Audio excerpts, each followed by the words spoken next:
Salat jangan sampai diabaikan Bapak Ibu hadirin, anak-anak awak diajaknya. Alhamdulillah kan ramai itu. Awak maribuinya sangene ndak ada. Larangnya. Hei, jangan maribui dengan ustaz. Jari bui salat. Jari bui awak Jumat. Nah, gitu. Jangan diusia.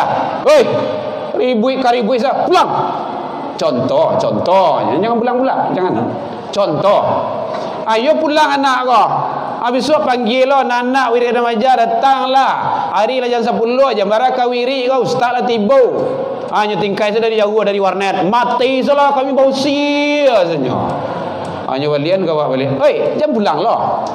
Ndak diusia tu doh. Duduk. Ya. Itu kan contoh. Awak pengacui lah nampak itu mah. Kadang Sarawak awak tu mah. Ya. Kadang Sarawak atau Sarawak kadang? Oh, Sarawak kadang. Oh, masih lek tu. Baik. Sebelum video ini dimulai, pastikan kamu sudah mengklik tombol like, subscribe, lonceng, dan share ke teman-teman. Kita masih diberikan kesehatan. Alhamdulillah. Sehingga dengan nikmat sehat kita bisa menjalankan ibadah, datang ke masjid. Kemudian kita juga masih diberikan oleh Allah waktu luang dan waktu lapang. Karena banyak manusia-manusia yang sehat, tetapi waktu itu sampai tarwi saya. Akhirnya tidak ada waktu ke masjid itu. Tapi ke tempat lain banyak waktu Dan alhamdulillah kita masih diberikan keistiqomahan hati untuk selalu berada di atas taat, menjalankan ibadah kepada Allah Subhanahu wa taala. Alhamdulillah. Salawat dan salam ke Nabi Muhammad sallallahu alaihi wasallam. Allahumma salli ala Muhammad wa ala ali Muhammad. Yang sama kami hormati bapak-bapak, ibu-ibu pengurus Masjid Nurul Hikmah yang hadir rahimakumullah. Bapak Ibu tokoh masyarakat, tokoh agama, tokoh pendidikan, alim ulama, cadik pandai, suluh bendang dalam nagari, kaum ibu, para pemuda, pemudi, anak-anak kita sebagai generasi harapan. Harapan itu kan la'allah, mudah-mudahan. Bisa iya, bisa indah. Dia bisa iya, kita harapkan kalau ada proses pendidikan yang baik. Dan tidak bisa kita harapkan kalau memang tidak ada proses pendidikan yang baik sampai ke sana. Nah, mudah-mudahan anak-anak kita yang rajin datang ke rumah masjid sampai kadangnya besok tidak alergi je masjid tu. Tidak takut dia dengan masjid. Karena ada je yang takut ke rumah masjid. Akhirnya satu kali saja dia dibawa ke masjid. Tak kala dia sudah meninggal, berada di depan imam. Bapak Ibu hadirin kaum muslimin, dan alhamdulillah masjid kita masih penuh. Kalau masih penuh itu berarti ada harapan untuk kurang tuh. Nah, kita berharap tidak akan kurang. Tapi tergantung kawak balik. Kadang ibadah tu ada musiman. Oh, waktu ramai penuh masjid. Ini udah mulai nanti pertengahan menjelang lebaran. Nah, itu yang ramai itu di mall, di luar, di jalan-jalan. Nah, kita berharap endaklah. Kembali kepada kita lagi.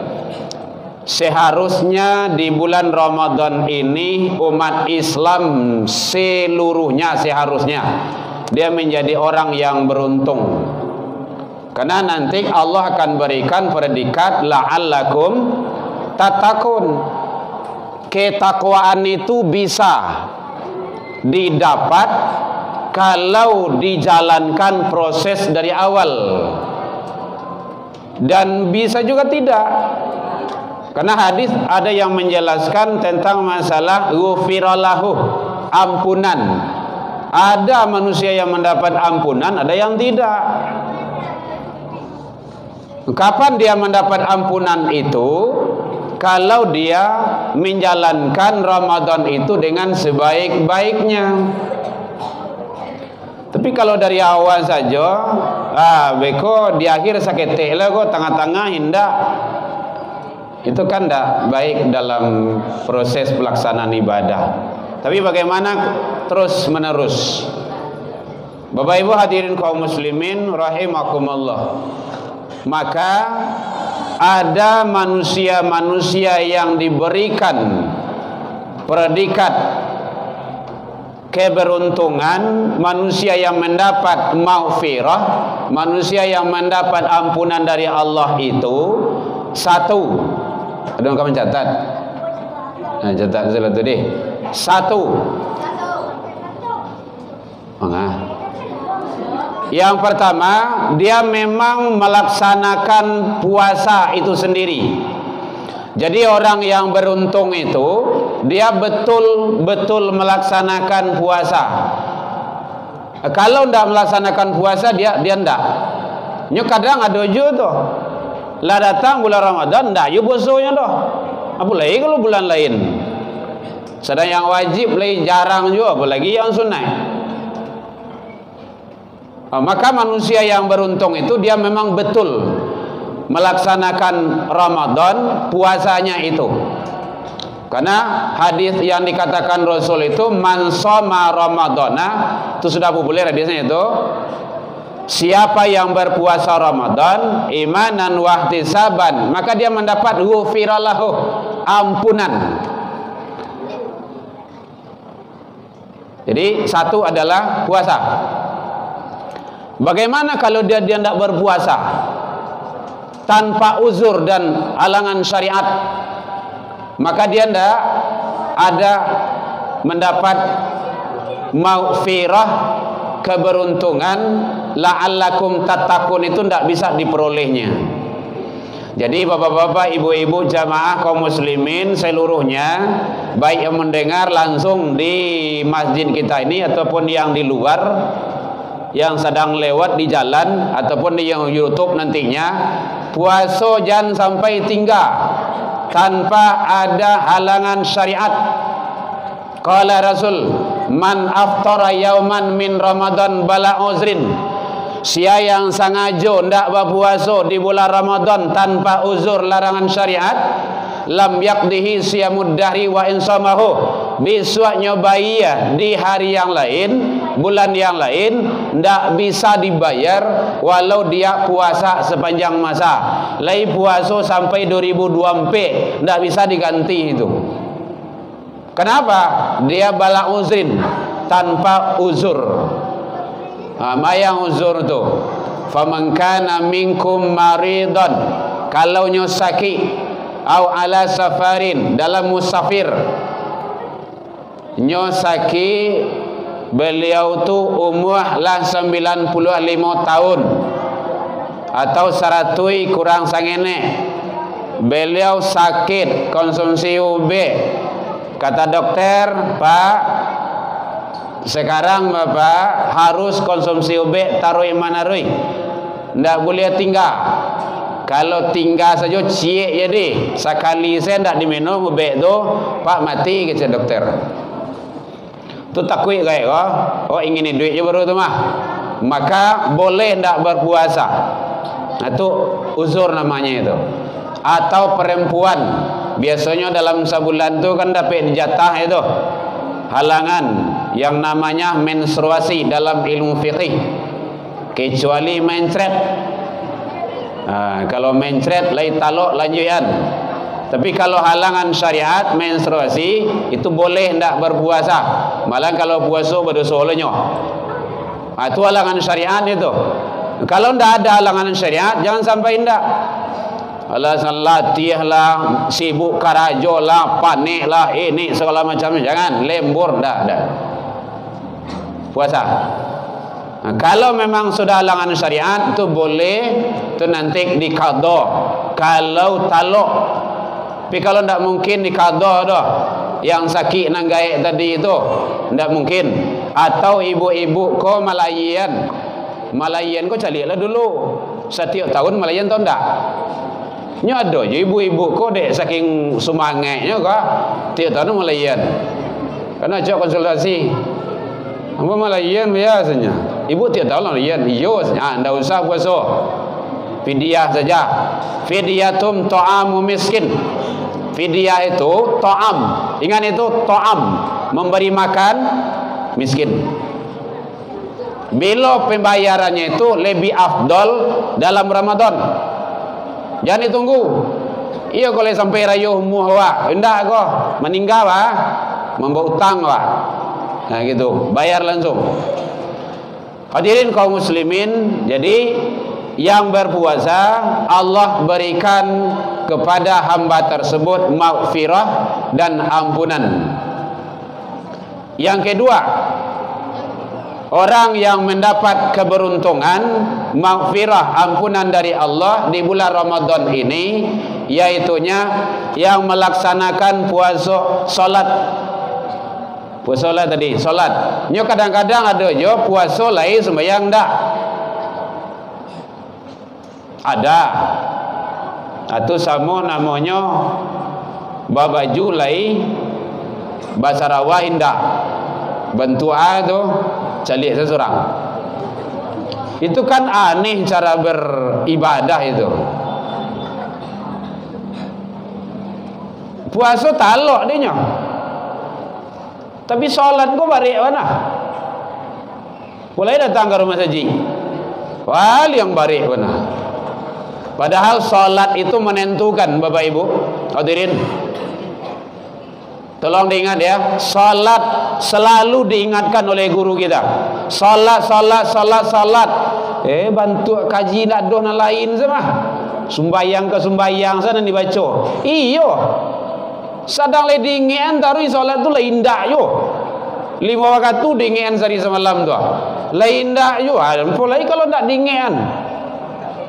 Dan lebih bahaya kalau dilarang. Dilarang datang ke rumah masjid. Nah, jadi sebab itu salat menentukan.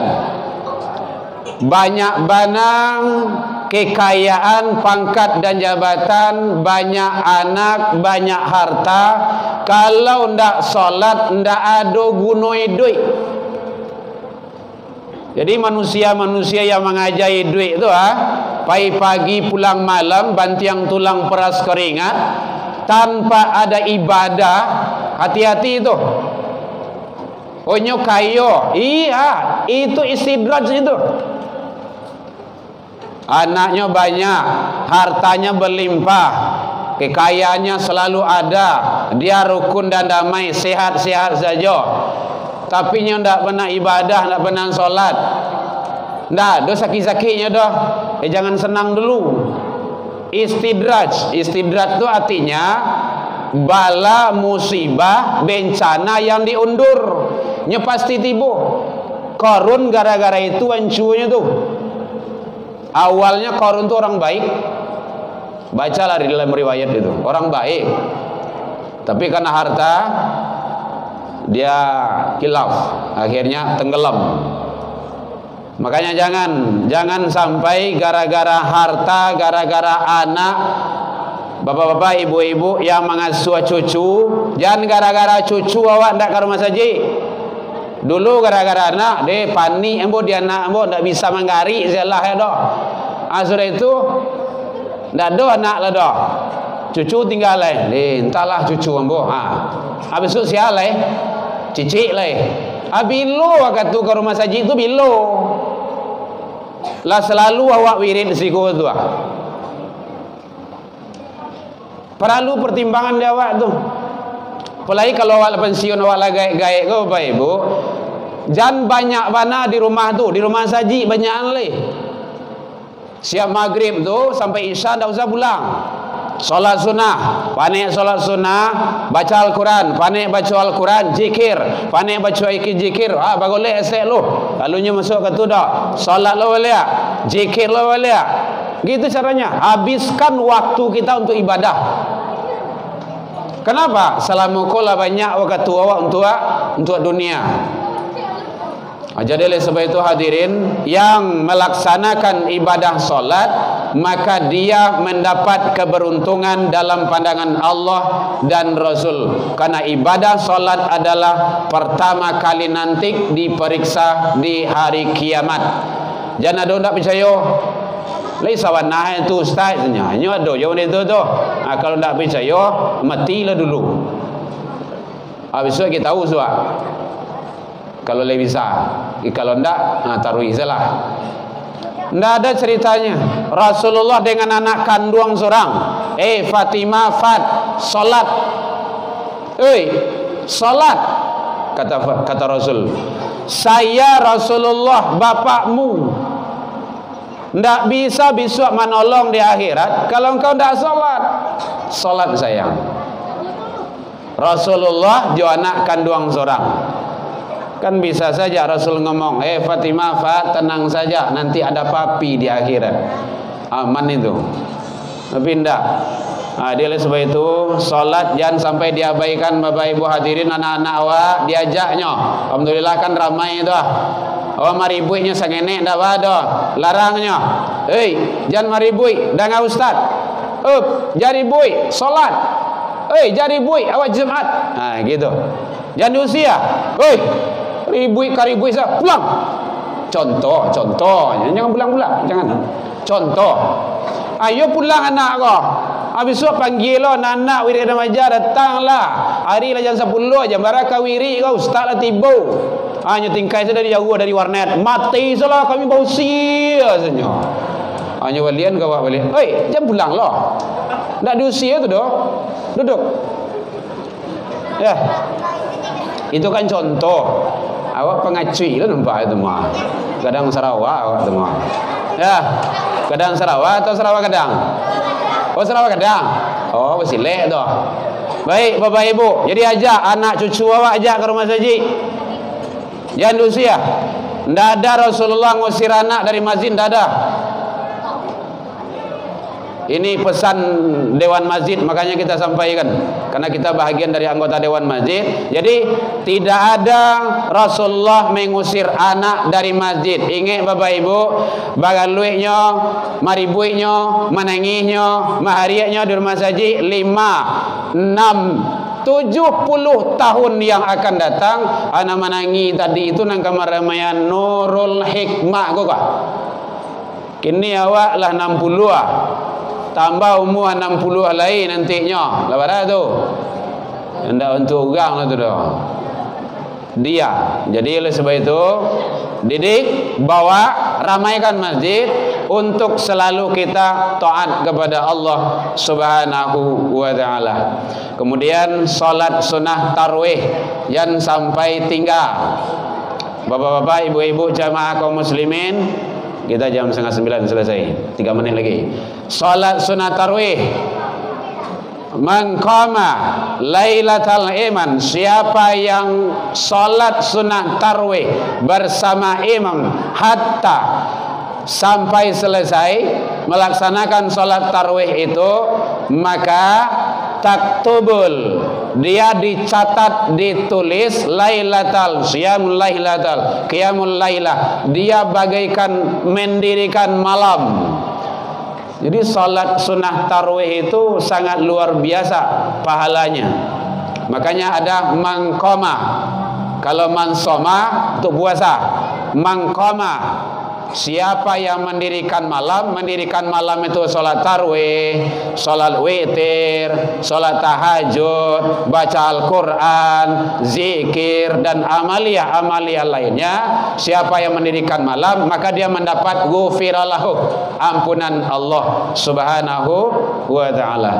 Baik Bapak Ibu hadirin kaum muslimin jamaah rahimakumullah, dalam penyampaian ambo tadi kok kurang lama manihe racik bawang dek kurang alui hirono pici dek kurang kuni atau masakan talambiah mata, maafkan ambo tentang itu. Lain dimaafkan Bapak Ibu hadirin.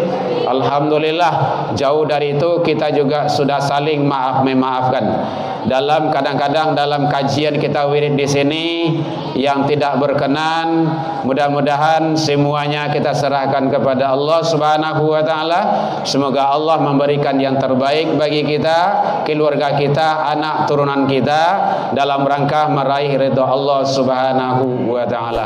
Ila liqa fastabiqul khairat wabillahi taufik wal hidayah. Wassalamualaikum warahmatullahi wabarakatuh.